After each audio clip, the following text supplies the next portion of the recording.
नमस्कार दादा. नमस्कार. दादा तुमचं सर्वप्रथम परिचय द्या, तुम्ही कुठून आले काही? मी कल्याण ईस्ट वरून येतो. ओके. आणि द्वारली गाव म्हणून श्रीमलंग गडाच्या पायथ्याशी आहे. जो आपला शेतकऱ्याचा, गरीब शेतकऱ्याचा नाद आहे, हा सर्वप्रथम तुम्हाला, तुमच्या कुटुंबाला, फॅमिलीला कधी लागलेला आहे? माझे खानदानी शौक नव्हता, पण आम्ही शेतकऱ्याची मुलं असल्यामुळे घरात लहानपणापासून आईचा दूध सोडल्याच्या नंतर गाईच्या दुधावर मी वाढलेला आहे. त्याच्याबद्दल घरात तर आमच्या वासरं होतीच आणि तो आवड होतीच. आणि त्या आवडीमध्ये नंतर जसं खेळ बघायला जायला लागलो, त्याच्यानंतर खेळ बघता बघता मला मित्रांच्या संग सातारा, सांगली या भागात येऊन आणि नाशिक भागात माझ्या सासऱ्यांच्या बरोबरला जाऊन मी तो छंद आवडीचा आला. आणि नंतर मी त्या 2005च्या नंतर तो शौक चालू केला की मी बैल घेऊन गाडा मालक बनलो. मग साधारणतः नादात आल्यानंतर कुठला बैल पहिला खरेदी केला तुम्ही? मी बाल्या म्हणून एक खरेदी केला. आज पण त्याचा सर्व स्टेटसला सांगली, सातारा, कराड, पुणे, मुंबई सगळ्या भागात आहे. शिरस्वस्तीचा बारीक ड्रायव्हर हातवरती करून आणि त्याच्या जोरीला शिरसरीचा भांडा, त्या भांड्याच्या जोरीला जो आहे तो माझा बाल्या. आता जे ही जो हरण्या द्वारलीचा टायगर म्हणून ओळख एक 4 महिन्यात माळशिरसच्या मैदानानंतर व्हायला लागली, आता याची एंट्री तुमच्या गोट्यावर कशी झाली? याची एंट्री माझ्या गोट्यावर माझ्या मित्राचाच बैल होता, चांगल्यापैकी घोड्यामध्ये पळत होता. ज्यावेळेस बंदीचा काल उठला त्याच्यानंतर मला कुठं तरी वापस या क्षेत्रात येण्याचा विचार झाला. आणि मग मी माझ्या मित्रांना फोन लावल्याच्या नंतर त्यांनी मला माझ्या गोरख जाधव आणि संकेत जाधव त्यांचा मुलगा या नावाची मला हे सांगितले की त्यांचा बैल चांगल्यापैकी पळतो. आणि मी तिथे गेल्याच्या नंतर त्यांच्याकडनं 521ला मी खरेदी केला आणि मुंबईला आणून बिंजोरच्या मैदानामध्ये पळवला आणि त्याच्यानंतर मग इथं आणून सज्ज केला. त्याची पारख काय, तुम्हाला काय आवडलं होतं? पारख काहीच नसतं. बैलाची जिद्द पाहिजे, बैलाची पळण्याची धमक पाहिजे. बैल कितीही ब्रॉड असला, कितीही छोटा असला, त्याची पळण्याची जर क्षमता असेल तर 100% पळेल.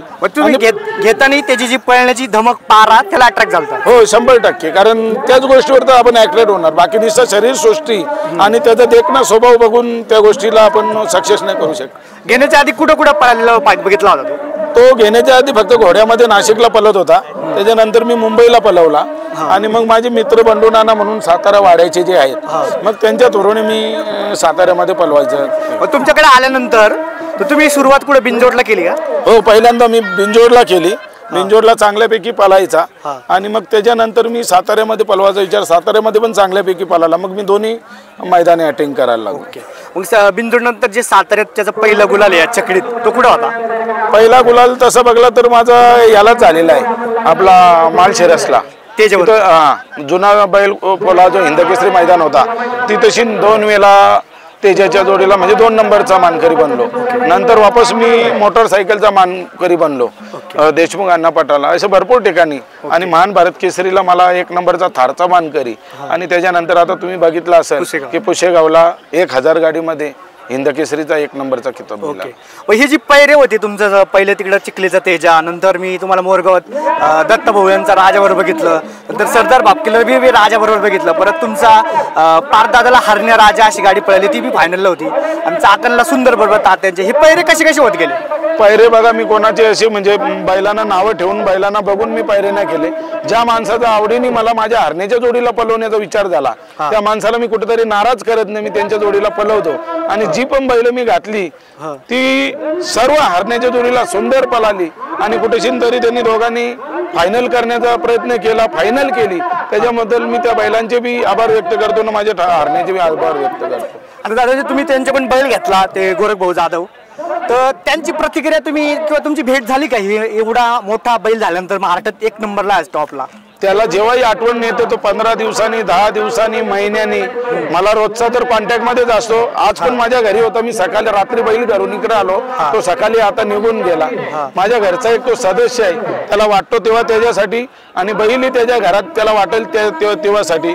आणि त्यांनी पण मला खुशीत उलट त्यांनी मला सांगितलं की दादा, मी गरीब परिस्थितीच्या नुसार त्याचं नेणं आणणं सांगली, सातारा, कराड, कोल्हापूर परत पोहोचू शकलो नसतो, पण तू तुझ्या काही इन्कम सोर्स मध्ये तू भाड्या तत्वावर गाडी करून तू तिथपर्यंत त्याला खेळायला नेतो, त्याच्यामुळे माझ्या हरण्याचं नाव तू जास्त लौकिक केला, असंच लौकिक कर आणि अशीच त्याची कामगिरी हे कर. मला शुभेच्छा त्यांनी दिल्या. आपला मुंबईचा बिंजोड आणि नाशिक, संभाजीनगर, अहमदनगरचा हे घोडा बैल आहे हे खूप एकमेकाशी पूरक आहे असं वाटतं. बरेच बैल तिकून आले, तर ते घोडा बैलातले जे बैल येतात काय असं काय वैशिष्ट्य वेगळं असतं त्याचं? घोडा बैलाचं वैशिष्ट्य एकच आहे की घोड्याच्या स्पीडमध्ये ती बैल खालून निघतात, त्याच्यामुळे सर्वच बैलांना तो स्पीड असतो हे बोलू शकत नाही. मग त्याच्यामुळे कुठेतरी लॉबी टच अशामध्ये आपण निकालाला कुठेतरी एक मागे राहतो. पण ज्या बैलांनी एकदा शिस्त जर चांगली बैलाच्या जोरीला पाळण्याची घेतली तर नाशिकची बैल ही आणि सेकंडवारी बैल म्हणजे औरंगाबाद साईडची ही खालच्या सुट्टीमध्ये गाडी टाकून निघाली तर मग ती घे निघतात, तर ती लवकर कोणाला मग ती गुलाल देत नाही. एकंदरीत जी क्षमता असते पळायची थोडीशी जास्त असते त्यांची. हो, त्यांची जास्त म्हणजे कसं असतं ती खालून निघाली बैल की काही बैलाला कसं असतं, बैलाला बैल जोडीने असला तर तो प्रेशर मध्ये पळतो.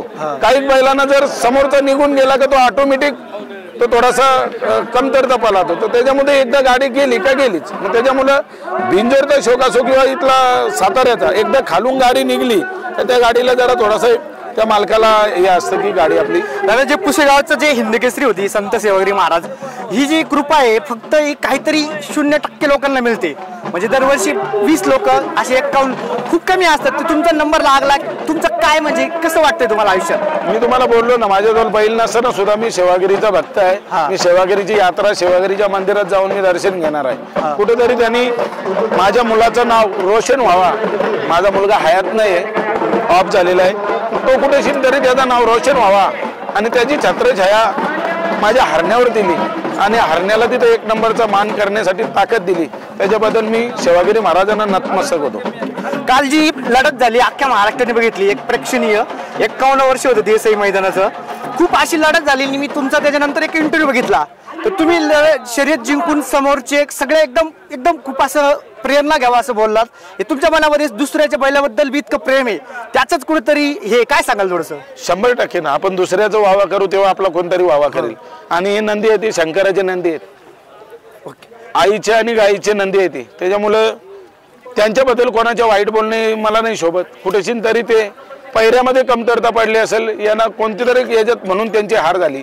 मी कुठेशी तरी पैऱ्यामध्ये सक्सेस झालो असेल, ड्रायव्हरमध्ये सक्सेस झालो असेल, माझी जीत झाली. पण जीत झाली म्हणून मी एवढा गर्वाने राहणारा माणूस नाही. हारला हार करणारा माणूस आहे, जीतला जीत घेणारा माणूस आहे. त्याच्यामुळे मी त्यांनाही पुढच्या मैदानाच्या शुभेच्छा दिल्या आणि त्यांना शुभेच्छा देऊन मी आनंद साजरी. काय सांगाल बकासूर बरोबर पहिल्यांदाच तुमच्या आयुष्यात म्हणजे बैलाची आपली शर्यत होती, खूप मैत्रीपूर्ण झाली, कसं होतं नियोजन त्यावेळेस? बकासूर हा टॉप 1 मध्ये पळणारा बैल आहे. आता हरणे माझं नावलौकिक तुम्ही बघितलं झालं, तोही टॉप 1 मध्ये पळणार. देसाई गाव 26 जानेवारी हा माझा हिंदकेसरी जसा पुशेगावचा मैदान असा तो माझं मैदान आहे. तर त्या मैदानाला कुठेतरी आकर्षक शर्यत व्हावी ही माझी इच्छा होती आणि ती तशी पब्लिकचं चांगल्यापैकी मनोरंजन व्हावा या हिशोबाने मी त्यांना जे सचिन घरत आहेत त्यांना फोन केला की आपण बकासूर आणि हरणीची दोघांची लढत लावूया. आणि आम्ही दोघांनी ती प्रेमामध्ये लावली.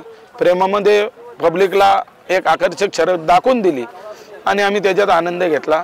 आणि काल तो आनंद घेऊन आज मी या मैदानाला फायनलसाठी बसलेला आहे.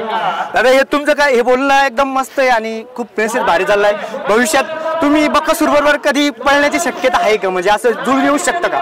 नाही, 100% ना. आज हरणे समजा उजव्या खांदी पळातो, बकासूर उजव्या खांदी पळातो.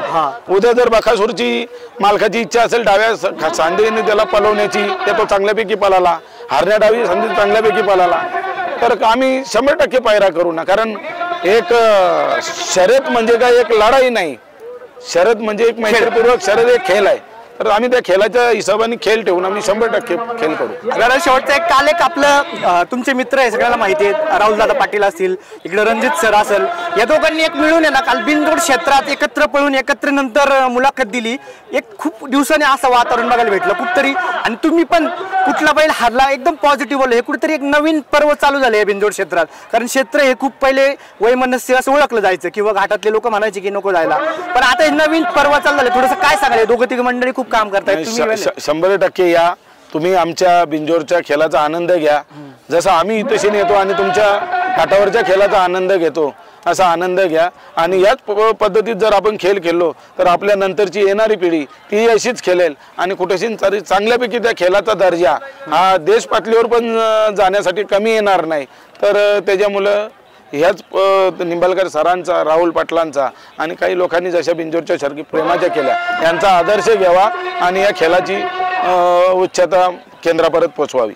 दादा शेवटचा आता हरण्या मी एकदम म्हणजे टॉपला किंवा एक ग्लॅमर मानतो सध्याला, तर त्याचे मालक म्हणून तुम्ही थोडंसं बैलगाडी क्षेत्र कसं आपलं वरती न्यायचं गरीबाला चांगले दिवस थोडंसं काय मार्गदर्शन करा. मी तुम्हाला बोललो ना, बैलगाडी क्षेत्र म्हणजे चांगल्यापैकी आपण जर गाई जर आणली, त्यांच्यापासून जर खोंडा आल्या जन्माला आली, तर जन्माला आल्याच्या नंतर त्याच्यापासून तो खोंड जर चांगल्यापैकी या क्षेत्रात जर बैलगाडीच्या क्षेत्रात पळायला लागला तर 2 पैशाचा इन्कम सोर्स होईल आणि कुठेशीन तरी आपल्या मुलांच्या संगोपनासाठी म्हणजे पैशाची आपल्याला ती एक गरज भासणार नाही. एखाद्या शिक्षण क्षेत्रासाठी, एखाद्या शुभविवाहासाठी, एखाद्या कोणते आर्थिक जे पण घराबिराचं काही दुरुस्तीचं काम असेल त्याच्यासाठी तर ते होऊ शकतं. आणि हा खेळ जसा उंचावरती न्याल तुम्ही तसा या क्षेत्राला अजून ती प्रसिद्धी येईल आणि अजून लोकांची एक ती खोंड पाळण्याची आणि गाई पाळण्याची आपल्याला आवड येईल. तर आम्हाला 2 शब्द मार्गदर्शन दिलं, आम्हाला खूप खूप धन्यवाद हरण्या. आणि तुम्हाला पुढील वाटचालीसाठी पुढील शर्यतीने आजचे खासदार केसरी पर्व 3 बुलेटसाठी खूप खूप शुभेच्छा तुम्हाला. धन्यवाद दादा. तुम्ही माझी मुलाखत प्रेक्षकांपर्यंत पोहोचवली आणि तुम्ही जी माझी मुलाखत मौल्यवान वेळ देऊन घेतली त्याच्याबद्दल मी तुमचाही आभार आहे आणि प्रेक्षक बघणारे त्यांचाही आभार आहे. धन्यवाद. थँक्यू.